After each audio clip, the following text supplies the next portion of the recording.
Oke, baik semuanya. Selamat pagi. Assalamualaikum warahmatullahi wabarakatuh. Terima kasih sudah Waalaikumsalam bergabung. warahmatullahi wabarakatuh. Terima kasih sudah bergabung di kelas pembangunan politik. Waalaikumsalam warahmatullahi wabarakatuh. Ya, Bu. Oke, baik semuanya. Karena ini masih pertemuan awal, saya akan bagikan dulu bagaimana sih sistematika pembelajaran pembangunan politik dalam satu semester. Saya akan bagikan dulu silabusnya melalui share screen.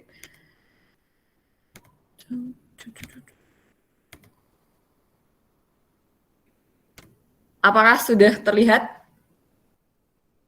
Sudah, Bu. Sudah. Oke, terima kasih. Jadi sebelum kita mulai pembelajaran satu semester, saya akan bagikan dulu gambaran umum ya. Jadi saya akan perkenalkan dulu, nama lengkap saya Hasna Azmi Fadilah, kemudian saya bisa dikontak melalui email hasna@ipdn.ic.id maupun via WA ya. Kalian bisa kontak saya di nomor 081 39 437 2500.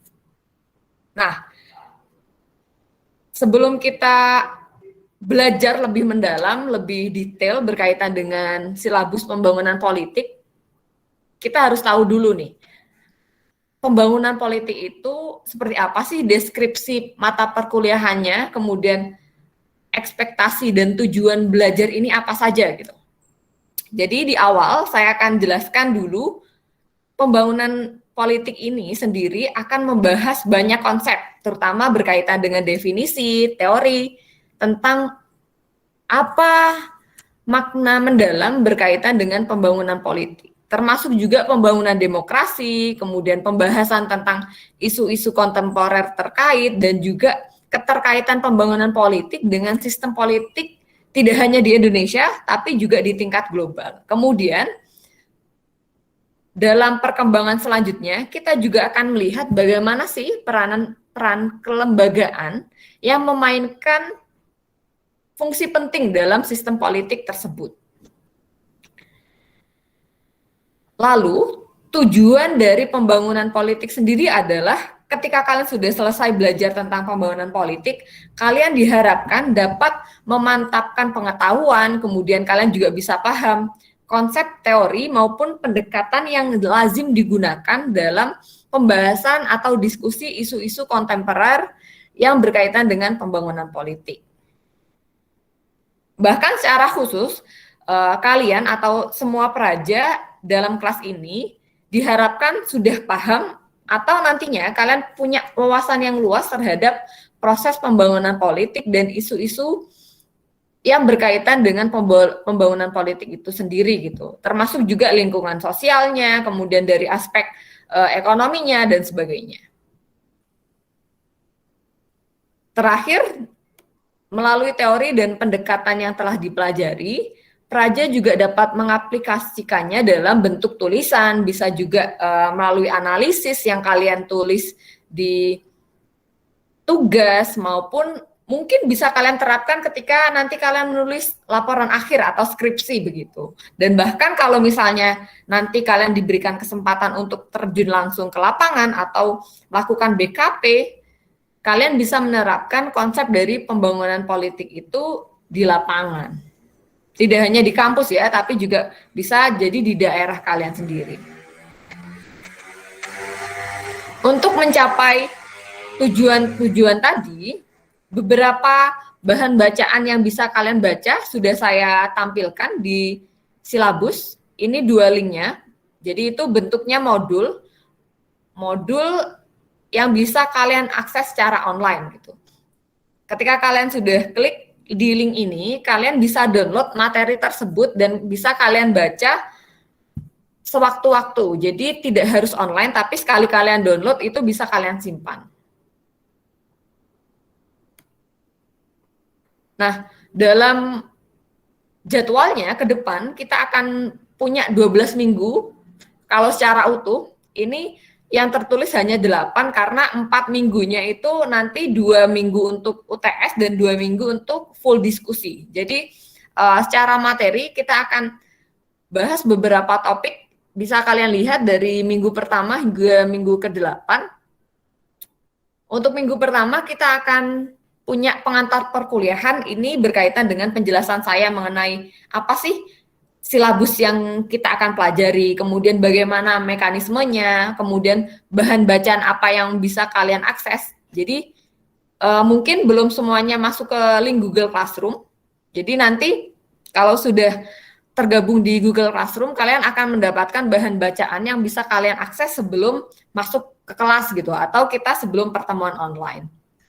Nah, dalam tiap tema akan ada exercise atau latihan-latihan untuk kalian bisa memperdalam pemahaman kalian atau memperluas wawasan kalian tentang pembangunan politik itu sendiri.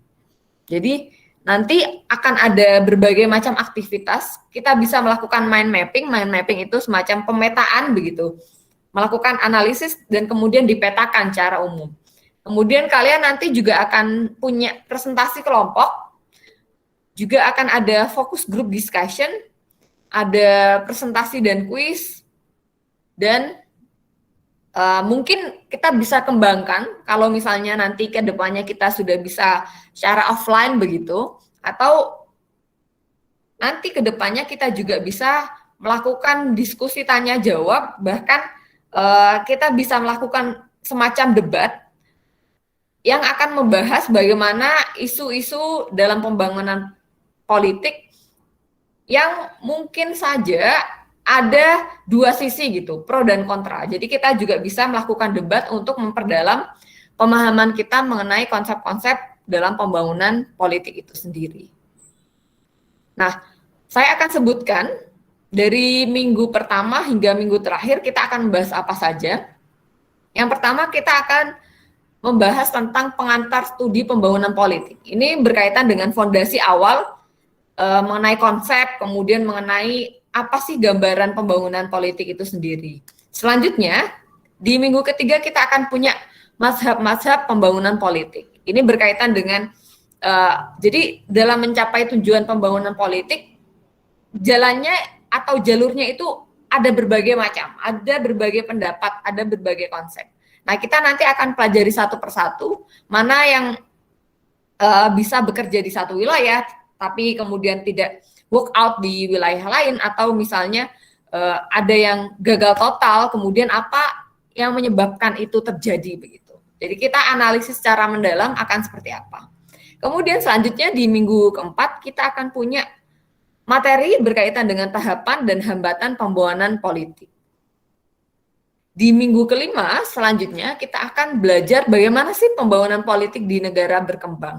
Karena di topik ini sangat relevan sendiri dengan keadaan kita di Indonesia yang masih hitungannya adalah third world countries atau developing countries seperti itu. Apa hambatannya membangun politik di negara seperti yang kita alami, begitu kan? Kemudian ada juga topik spesifik berkaitan dengan integrasi nasional. Karena kalau kita semua tahu, kita semua paham bahwa Indonesia itu kan negara yang sangat heterogen. Latar belakang penduduknya itu beragam, bahasa, dan bahkan suku, agama, begitu. Bagaimana relevansi integrasi nasional sendiri terhadap isu pembangunan politik atau prosesnya. Kemudian yang ketujuh, ini sangat berkaitan erat dengan perkembangan dinamika era sekarang. Kita kan sekarang di era yang sangat open, terbuka, kita bisa mengakses semua berita, kemudian kita akan tahu kondisi tidak hanya di Indonesia tapi di negara lain lewat HP gitu kan, lewat handphone, lewat media sosial. Nah, tantangannya apa? Terutama ketika Indonesia di posisi masih menjadi negara berkembang gitu. Apa tantangannya globalisasi ini dalam pembangunan politik itu sendiri? Dan terakhir ini berkaitan dengan konsolidasi demokrasi di Indonesia. Kita akan belajar bagaimana dinamika membangun demokrasi di Indonesia yang baru diterapkan selama 10 terakhir gitu. Apakah ternyata ini cocok atau bagaimana tantangannya ke depan? Gitu. Apakah Indonesia sendiri masih belum bisa benar-benar menerapkan demokrasi, atau demokrasi itu semakin hari semakin banyak pertentangan di dalamnya. Nah, itu kita akan bahas lebih jauh di minggu terakhir kita belajar pembangunan politik. Kemudian ada beberapa penilaian yang akan saya tentukan dan kita semua pahami. Jadi untuk mendapatkan nilai dalam mata kuliah pembangunan politik ini sendiri ada beberapa komponen. Yang pertama adalah absensi. Jadi masuk tidaknya kalian dalam meeting akan memperhitungkan atau akan dipertimbangkan dalam penilaian total kalian. Jadi absensi, kemudian ada yang nama ujian tengah semester, kemudian komponen selanjutnya adalah tugas struktur, ujian akhir semester, dan terakhir yang saya sampaikan adalah partisipasi kalian selama di kelas. Jadi ketika nanti kalian ingin mendapatkan hasil yang maksimal, berarti komponen-komponen tadi itu kalian harus maksimalkan. Tidak hanya absensinya, juga partisipasinya ketika kalian diminta untuk melakukan tugas, kalian juga harus melakukan begitu. Jadi semua ini ada persentasenya masing-masing. Absensi itu 10%, ujian tengah semester itu 20%, tugas terstruktur itu juga 10, jadi 20 dan 20 40, sisanya 60% itu ujian akhir semester dengan satu lagi adalah partisipasi. Jadi itu dibagi rata, kemudian dibagi full, itu menjadi nilai akhir kalian ketika selesai mata kuliah ini. Jadi mohon dipertimbangkan kalau misalnya kalian ingin maksimal nilainya, berarti seluruh komponen juga harus maksimal. Selanjutnya beberapa informasi yang mungkin kalian bisa pertimbangkan adalah ketika kalian tidak masuk kelas, diharapkan kalian dapat menyertakan surat resmi. Jadi ini karena mata kuliahnya kita rekam tiap minggu, jadi saya akan bisa melihat siapa saja yang masuk di kelas, siapa saja yang tidak masuk. Kemudian seluruh materi dan tugas akan saya unggah melalui Google Classroom. Dan ini juga harus menjadi catatan di poin terakhir, ketika kalian tidak masuk dalam dua kali sesi pertemuan kita, kalian tidak diperkenankan mengikuti ujian, baik itu ujian tengah semester maupun ujian akhir semester. Jadi tolong dipertimbangkan partisipasi kalian selama mata kuliah ini berlangsung, seperti itu. Apakah cukup jelas atau ada yang ingin ditanyakan? Siap jelas, Bu. Siap jelas, Bu. Oke, terima kasih. Siap, jelas, Bu. Siap, jelas, Bu.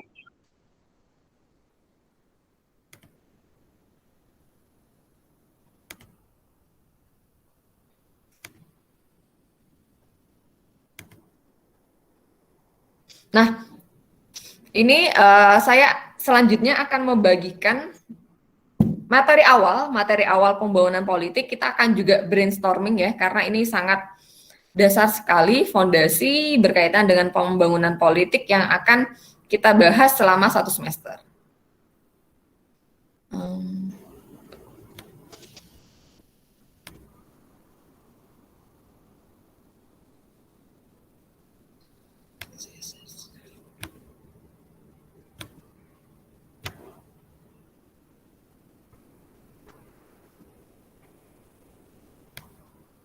Apakah sudah terlihat slide saya?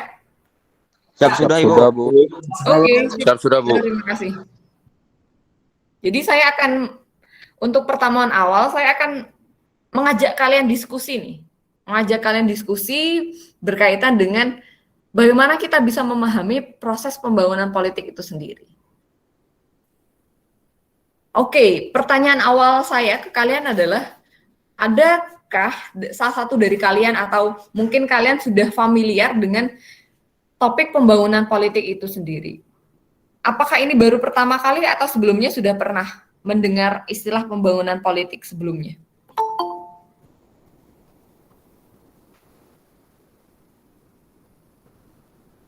Adakah yang sudah pernah mendengar pembangunan politik sebelum mata kuliah ini? Saya belum, Bu. Belum.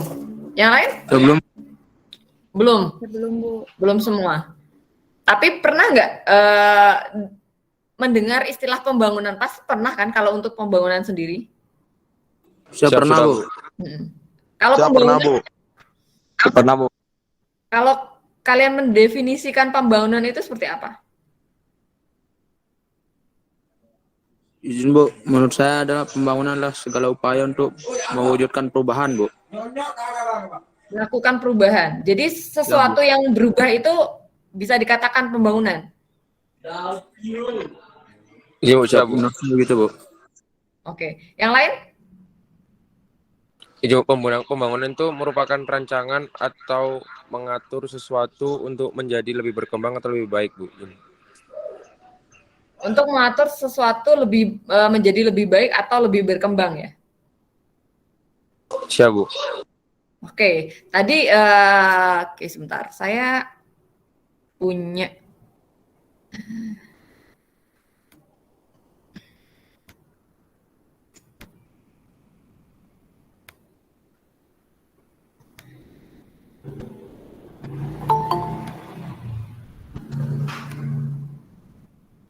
Sistem atau membangun suatu komponen masyarakat guna mencapai kejayaannya sesuai dengan kemampuan dan pengetahuannya, Bu. Oke, berarti berkaitan dengan eh, kekuasaan ya. Kalau misalnya saya rangkum secara singkat. Siap, Bu. Jin. Oke, kalau kita kaitkan dengan pembangunan, apakah definisinya akan berubah banyak atau adakah dari kalian yang bisa mengira-ira atau misalnya mengasumsikan pembangunan politik itu arahnya kemana sih?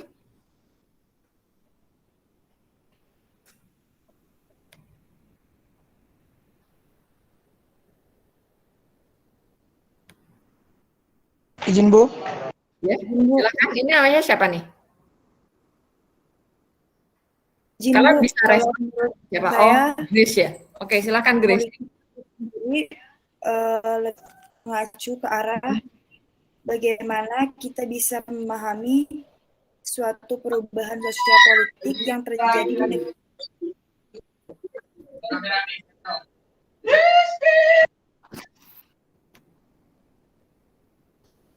Ya, gimana Grace? Izin, Bu, kalau menurut pembangunan politik itu menurut saya adalah di mana adalah gambaran untuk dapat memahami perubahan sosial politik yang terjadi di negara-negara berkembang. Oke, berarti berkaitan dengan perubahan sosial ya, perubahan sosial politik. Sekarang saya share slide dulu.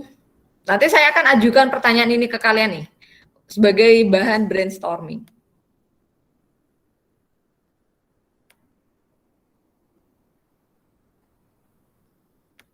Apakah sudah terlihat slide-nya? Siap, sudah, Bu. Sudah, Bu. Sudah, Bu. Sip. Pertanyaan pertama yang ingin saya ajukan ke kalian adalah, ini saya sadur dari satu artikel klasik ya, dari Pai di tahun 65 kalau salah. Nah, si penulis ini mendiskusikan banyak sekali konsep pembangunan politik.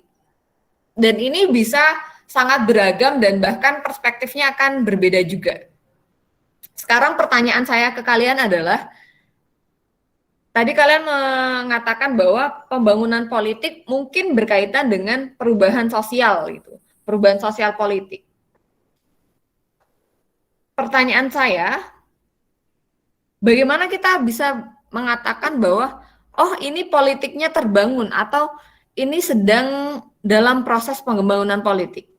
Atau gini deh, kalau misalnya kalian masih agak sulit mendefinisikan pembangunan politik, kalau saya mengatakan bahwa wah ini ekonominya maju, oh ini sudah ada nih tanda-tanda pembangunan ekonomi. Bagaimana kalian bisa menyebutkan ciri-ciri ekonominya maju atau ekonominya terbangun itu seperti apa?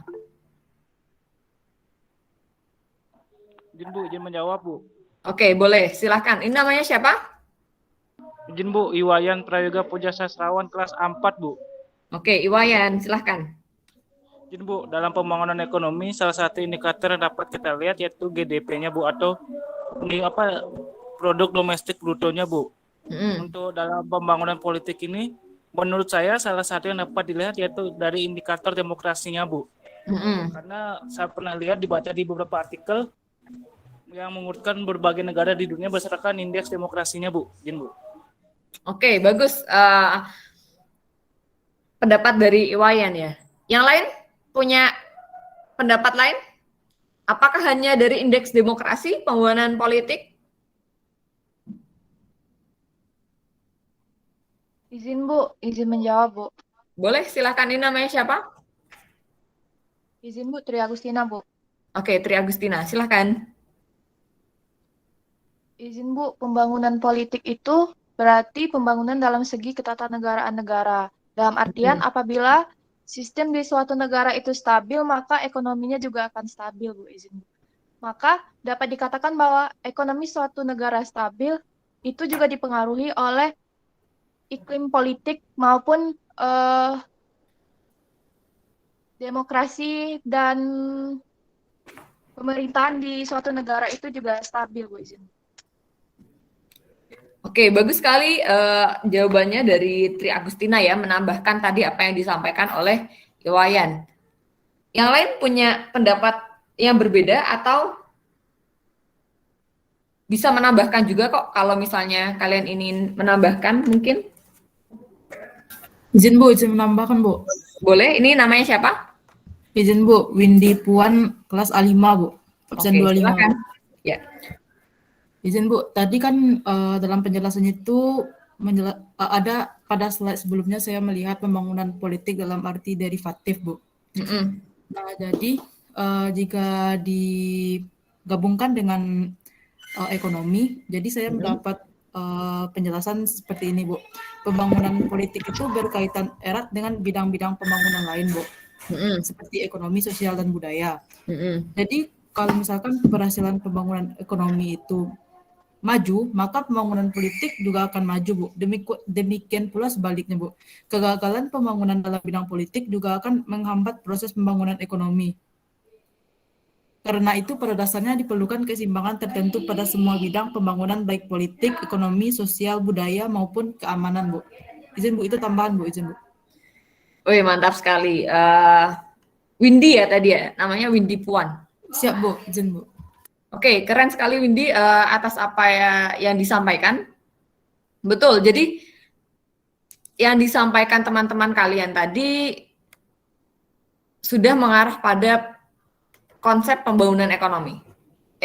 Pembangunan politik. Pembangunan politik sendiri sebenarnya definisinya beragam, tergantung kalian mau menganut aliran yang mana gitu. Bukan cuma aliran sesat, aliran lurus, tapi juga dalam pembangunan politik cara untuk mewujudkan kesejahteraan ya. Kita kalau misalnya ngomongin kenapa sih kita hidup kan pastinya ingin makan enak, tidur nyenyak, bangun-bangun sudah punya banyak duit gitu kan.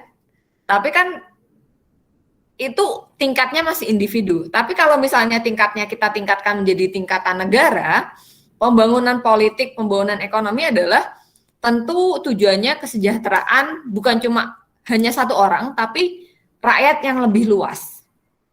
Nah, salah satu konsep yang disampaikan oleh banyak scholar atau akademisi adalah pembangunan politik itu berkaitan dengan pembangunan ekonomi. Jadi pertanyaan saya ke kalian ini adalah apakah pembangunan politik menjadi syarat mutlak pembangunan ekonomi atau ekonominya bagus dulu baru kita bisa bangun politiknya gitu? Menurut kalian mana yang lebih dulu? Atau sebenarnya kedua-duanya harus bersamaan nih baru bisa berjalan dengan maksimal begitu? Izin Bu. Boleh, ini siapa? Izin Bu, Windy Bu.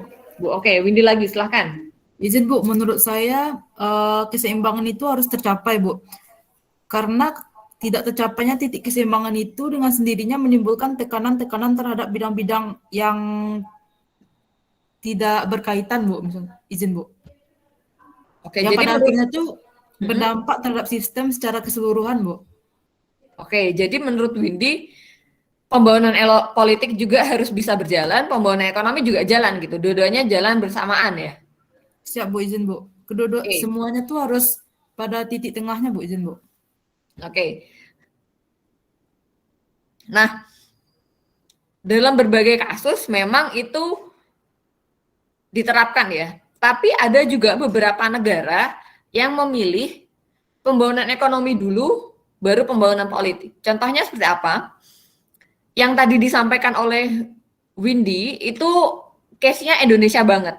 Kita kan tidak menekankan ekonomi dulu baru politik atau politik dulu baru ekonomi ya. Kita tuh berjalan bersamaan tapi kemudian memang dari implementasi kita belum maksimal sih. Tapi kalau kita mau lihat case yang lain, pembangunan ekonomi dulu baru pembangunan politik, kita bisa lihat di Singapura. Singapura itu dari pembangunan ekonomi mereka sudah oke lah. Bahkan pendapatan perorangannya itu jauh lebih besar dibandingkan pendapatan per individu di negara kita. Karena apa? Karena mereka menekankan sekali yang namanya pembangunan ekonomi. Ekonominya matang dulu, baru kemudian pembangunan politik.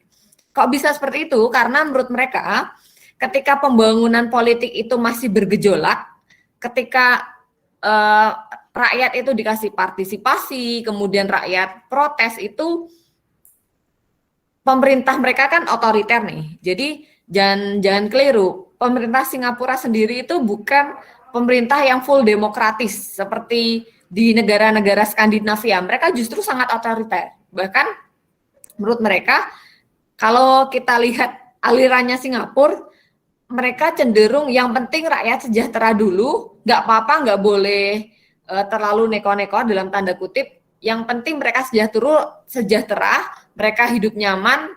Nah, nanti partisipasinya itu bisa bertahap begitu. Jadi kalau kalian lihat, untuk presiden sendiri mereka tidak memilih secara langsung seperti di kita. Bahkan presiden itu dibilang lebih formalitas karena Perdana Menteri jauh lebih memegang kekuasaan yang lebih kuat begitu kalau di Singapura. Jadi konsep pembangunan politik sendiri tergantung wilayahnya, tergantung corak dan bagaimana sistem pemerintahan itu berjalan. Jadi kita nggak bisa menganut dalam satu, pokoknya pembangunan politik itu harus dilakukan bersamaan, nggak seperti itu. Jadi tergantung lagi mana negara yang menganut pembangunan ekonomi dulu, ada juga negara yang memang melakukan itu bersamaan. Kemudian selanjutnya, ini pertanyaan lain dari saya. Tadi kan kalian mengatakan bahwa pembangunan politik dan pembangunan ekonomi itu sama-sama penting. Sekarang, apakah pembangunan politik itu hanya bisa fit atau hanya bisa berjalan maksimal ketika negaranya atau wilayah tersebut itu wilayah industri? Wilayah industri itu cirinya seperti apa? Cirinya itu seperti Cina. Cina itu kan pabrikannya banyak banget, kemudian rata-rata penduduknya adalah pekerja, kemudian mereka sangat bisnis oriented. Tidak hanya Cina sih, Amerika juga. Tapi sekarang untuk pertumbuhan industri, Cina paling kuat lah. Saya bisa katakan itu di dunia. Sekarang pertanyaan saya, apakah pembangunan politik itu hanya berlaku di wilayah-wilayah industri, atau jujur menurut kalian pembangunan politik itu malah justru di negara seperti Cina tidak welcome gitu?